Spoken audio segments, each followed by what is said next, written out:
तो दोस्तों, आज की कहानी शुरू होती है एक अफरा तफरी भरे माहौल से, जहां लोग इधर उधर भाग रहे थे और टीवी स्क्रीन पर लगातार इवैक्यूएशन अलर्ट छोड़ रहा था। चारों ओर तबाही का मंजर था। रेडिंग्स धराशायी हो चुकी थी, सड़कें फट चुकी थी और हवा में सिर्फ चीखों की गूंज थी। इसी तबाही के बीच जमीन में एक बड़ा डंडा दिखाई दिया, जहां डब्बे के अंदर मार्क नाम का एक आदमी फंसा हुआ था। वो वहां से बाहर निकलने की कोशिश कर रहा था, लेकिन उसकी पैंट पर एक भारी पक्का दब गया।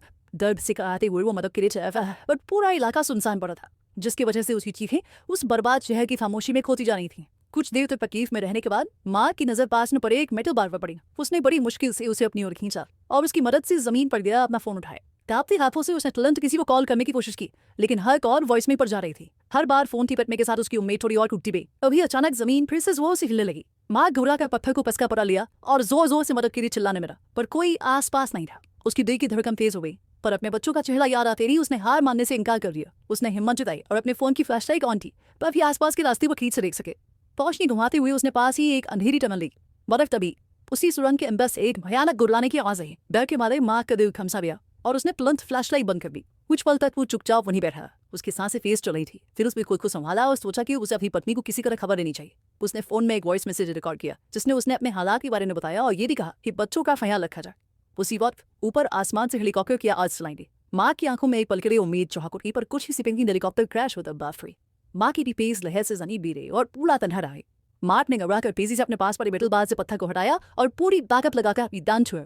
दर्द से तरफ उड़े दी। वो किसी तरह भागा और पास की सुरंग में जाकर छिप गया, लेकिन भागते वक्त एक कांच का टुकड़ा उसकी बाजू में गहराई तक धंस गया। दर्द से कराते हुए उसने रुमाल को मुंह में दबाया और पूरी हिम्मत जुटाकर कांच का टुकड़ा निकाल दिया। खून बहता देखकर उसके चेहरे से रंग उड़ गया। कुछ पल के लिए उसने खुद को दीवार के सहारे छोड़ लिया, मानो उसके लिए अब सब सपन हो रहा हो। पर जब उसने अपने फोन में बच्चों की फोटो देखी तो उसे जीने की ताकत मिल रही। फिर उसने जेब से लाइटर निकाला और चारों ओर रोशनी फैलाई। चोट की वजह से वो ठीक से चल नहीं पा रहा था, इसलिए उसी मेटल बार को सहाय के रूप में पकड़कर धीरे धीरे आगे बढ़ने लगा। थोड़ा आगे बढ़ते ही दीवारों पर उसे खून के निशान दिखे। उसे एहसास हुआ कि शायद वो यहाँ अकेला नहीं। कुछ और आगे जाकर उसे जमीन पर पड़ा एक बैकपैक मिला। उसने झुककर उसे खोला तो अंदर उसे एक नाइट विजन कैमरा मिला। उसने कैमरा चालू किया और सुरंग के अंदर झांका। कैमरे की हरी रोशनी में उसे एक कोने में किसी इंसान की परछाई दिखाई दी। मार्क सावधानी से उस दिशा में बढ़ा और जब पास पहुंचा तो देखा वहां एक जख्मी और बेहोश औरत पड़ी थी। उसने झुककर उसे हिलाया तो औरत डर के मारे अचानक उठ बैठी। मार्क ने तुरंत उसे शांत करने की कोशिश की और पास पड़ा बैग उठाकर उसे दिखाया। इशारे से पूछा कि क्या ये उसका बैग है। औरत जल्दी से बैग पकड़ती है और उसमें अभी पानी की बोतल ढूंढने लगती है, लेकिन मार्क पहले ही उस पानी को पी चुका था। तभी मार्क की नजर औरत की टांग पर पड़े गहरे जख्म पर गई। उसने सावधानी से मदद की पेशकश की, लेकिन तभी फिर से इस जोरदार झटके आने लगे, जिस वजह से दोनों को तुरंत चिपला पड़ा। जब माँ की आंखें खुली तो वो औरत वहां नहीं थी। उसने उसे पुकारा और सुरंग के अंदर जाने लगा। वो उसे फिर मिली, लेकिन उसके चेहरे पर डर और घबराहट थी। उसने माँ से कहा, शांत हो रहा आवाज की, तो वो चीज हमें ढूंढ ले।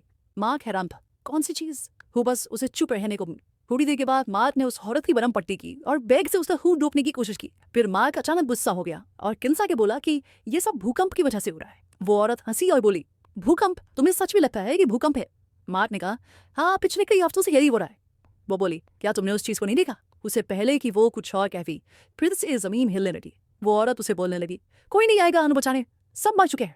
मार्क कुछ समझ नहीं पाया। उसने शांत होकर कहा, हमें यहाँ से निकलना होगा। फिर दोनों सुरंग के अंदर आगे बढ़ने लगे। मार्क आगे जाना चाहता था ताकि रास्ता ठीक से देख सके, लेकिन औरत ने उसे जाने नहीं दिया और बोली, तुम मुझे छोड़ दोगे? मार्क ने हैरानी से कहा, मैं ऐसा क्यों करूँगा? वो बोली, क्योंकि सब वही करते हैं, दूसरों को पीछे छोड़कर भाग जाते हैं। मार्क ने जोर देकर कहा कि वो कभी ऐसा नहीं करेगा, लेकिन औरत ने शंका जताते हुए कहा कि उसे मार्क पर भरोसा करने का कोई कारण नहीं।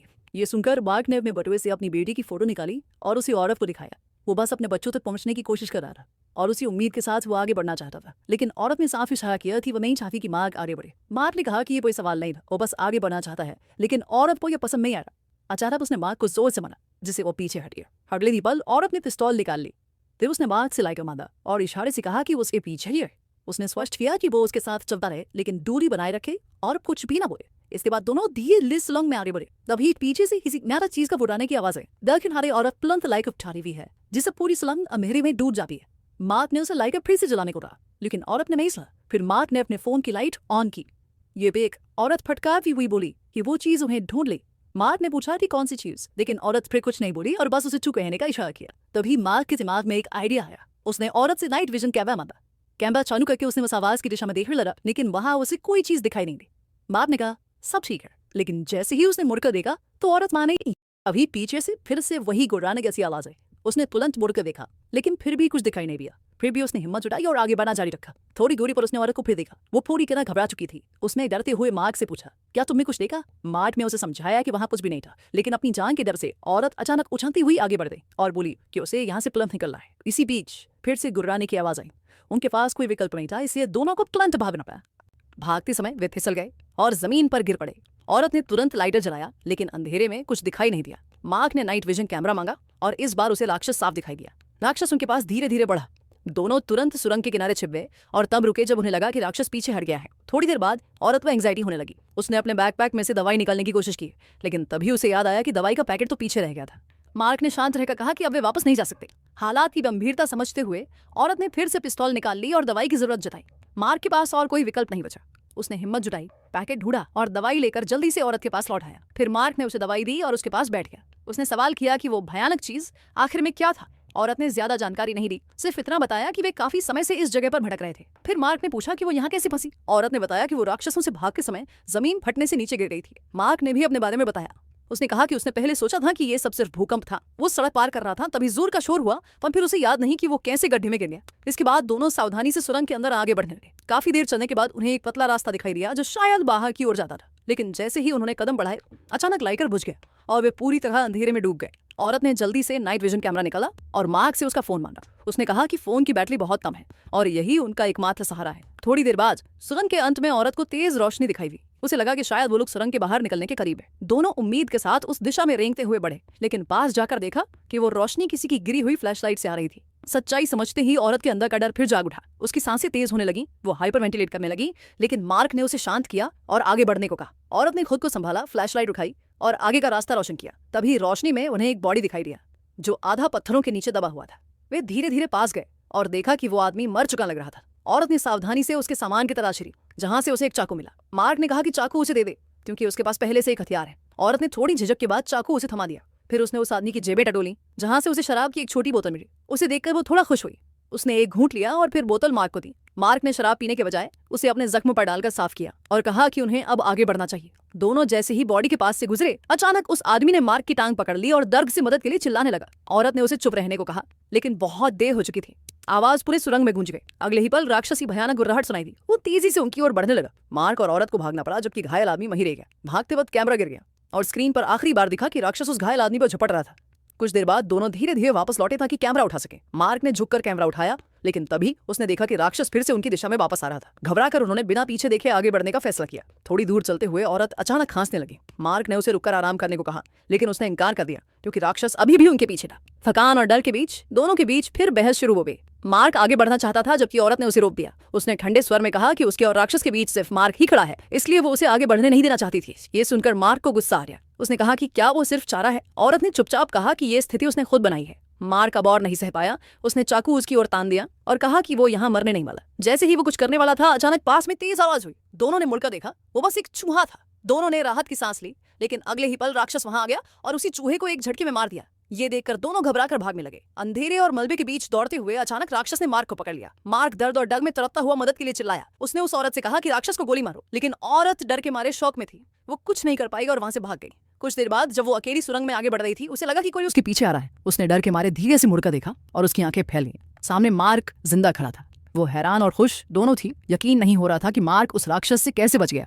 मार्क ने कहा कि उसने चाकू का इस्तेमाल करके राक्षस को मार दिया। औरत ने शर्मिंदा होकर माफी मांगी कि उसने उसकी मदद नहीं की, लेकिन मार्क ने उसकी बात को अनदेखा कर दिया और बस आगे बढ़ने का इशारा किया। दोनों कुछ देर तक चुपचाप चलते रहे और फिर एक जगह रुक गए। थकान और डर से कांपती हुई औरत ने स्वीवेज का गंदा पानी पिया, फिर हल्की मुस्कान के साथ मार्क की तरफ देखा और बोली कि उसने सिर्फ एक चाकू से राक्षस को मार दिया। वो सच में बहादुर इंसान है। मार्क ने हल्की हंसी के साथ निराश नजरों से नीचे देखा और बोला कि उसके बच्चे ऐसा नहीं सोचते। औरत चुप रही, फिर धीरे से पूछा कि क्यों? मार्क ने भारी आवाज में अपनी कहानी सुनाना शुरू किया। उसने बताया कि कई साल पहले उसके घर में आग लग गई थी। उसकी पत्नी और बेटी किसी तरह बच गए, लेकिन उसका बेटा माइकल ऊपर के कमरे में फंस गया था। वो पूरे दम से वहां भागा, लेकिन जब कमरे तक पहुंचा तो सामने भयानक आग की दीवार थी। वो कुछ कदम दूर था, फिर भी अंदर नहीं जा सका। थोड़ी देर बाद फायर फाइटर्स आए और माइकल को जिंदा बाहर निकाल लिया। लेकिन उस दिन के बाद मार्क ने कभी अपने घर लौटने की हिम्मत नहीं जुटाई। औरत ने उसकी बात सुनकर हल्के स्वर में दिलासा दिया और कहा कि ये सब उसकी सोच का भ्रम है। वो खुद को बेवजह दोष दे रहा है। मार्क ने गहरी सांस ली और बोला कि उस समय परिवार से दूर रहना ही सबसे सुरक्षित तरीका था। ये सुनकर औरत को गुस्सा आ गया। उसने कहा कि उसके बच्चों को उसकी जरूरत है और उनसे दूर रहकर वो उन्हें सिर्फ और दर्द दे रहा है। उसने मार्क से कहा कि बहाने बनाना बंद करो और अपने परिवार के पास वापस जाओ। अब दोनों के बीच कुछ पल का सन्नाटा और अपनापन महसूस हुआ। लेकिन औरत ने जल्दी ही विषय बदल दिया, शायद अपनी भावनाओं को छुपाने के लिए। वो उठी और बोली कि उन्हें अब आगे बढ़ना चाहिए। थोड़ी दूरी पर पहुंचकर उन्होंने देखा कि सुरंग का रास्ता पूरी तरह बंद था। औरत डर के मारे कांप गई। उसने कांपती आवाज में पूछा कि अब वो क्या करेंगे। मार्क ने स्थिति को देखकर कहा कि उन्हें वापस लौटना होगा, लेकिन ये सुनते ही औरत का गुस्सा फूट पड़ा। उसने चिल्लाते हुए कहा कि वो वापस नहीं जाएगी। घबराहट में उसने सामने पड़े पत्थरों को लात मारना शुरू कर दिया। मार्क के पास और कोई चारा नहीं था तो वो भी उसकी मदद करने लगा। काफी मेहनत के बाद दोनों ने मिलकर पत्थरों के पीछे एक छिपा हुआ रास्ता खोल लिया। वो रास्ता नीचे की ओर जा रहा था, जैसे किसी पुरानी ड्रेनेज टनल में जाता हो। सावधानी से नीचे उतरते हुए उन्होंने देखा कि वहां एक मरा हुआ आदमी पड़ा था। ऊपर नजर डालते ही मार्क ने देखा कि वहां लोहे की एक जाली थी, जो शायद बाहर का रास्ता थी। दोनों ने कूदकर उसे पकड़ने की कोशिश की, लेकिन थकान और चोटों की वजह से वे उसे ठीक से पकड़ नहीं सके। तभी अचानक बाहर से गोलियों की आवाजें और लोगों की चीखें सुनाई थी। दोनों ने घबराकर एक दूसरे की तरफ देखा और फिर पूरी ताकत से मदद के लिए चिल्लाने लगे। कुछ पल बाद जाली के ऊपर से एक सोल्जर दिखाई दिया। वो नीचे झांककर बोला कि वो मदद करने आया है और अपने साथी से रस्सी लाने को कहा। मार्क और औरत की आंखों में उम्मीद चमक उठी। उन्हें लगा कि अब वो सच में बचने वाले हैं, लेकिन तभी बाहर से तेज धमाका हुआ और अगले ही पल राक्षस ने हमला कर दिया। सोल्जर ने तुरंत गोलियां चलाई, पर कुछ ही सेकंड में वो चीखता हुआ नीचे गिर पड़ा और उसका खून ऊपर से टपककर मार्क और औरत के ऊपर छिटक गया। फिर अगले ही पल राक्षसों ने उन पर हमला करने की कोशिश की, लेकिन बीच में लोहे की जाली थी, इसलिए वो राक्षस उन तक पहुंच नहीं पाया। पर तभी भी डर से औरत वहीं जम गई, जबकि मार्क ने तेजी से स्थिति को समझा और नीचे की ओर भागने का इशारा किया। वो औरत शुरू में जिन थी, लेकिन जब दोनों ने देखा कि जीव अब वो ग्रिल तोड़ने वाला है, तो मार्क ने नाली का रास्ता तोड़ दिया और दोनों वहां से फिसलते हुए नीचे उतरे। नीचे का हिस्सा पूरी तरह पानी से भरा हुआ था। ये देखकर मार्क ने हिम्मत जुटाया और पानी में उतरकर रास्ता ढूंढने लगा। कई बार वो दीवारों से टकराया, लेकिन अंत में उसे एक पतला रास्ता दिखा जो बाहर की ओर जाता था। वो वापस लौटा और पहले औरत को उस दिशा में भेजा। औरत ने बिना समय गवाए पानी में गोता लगाया और आगे बढ़ गई।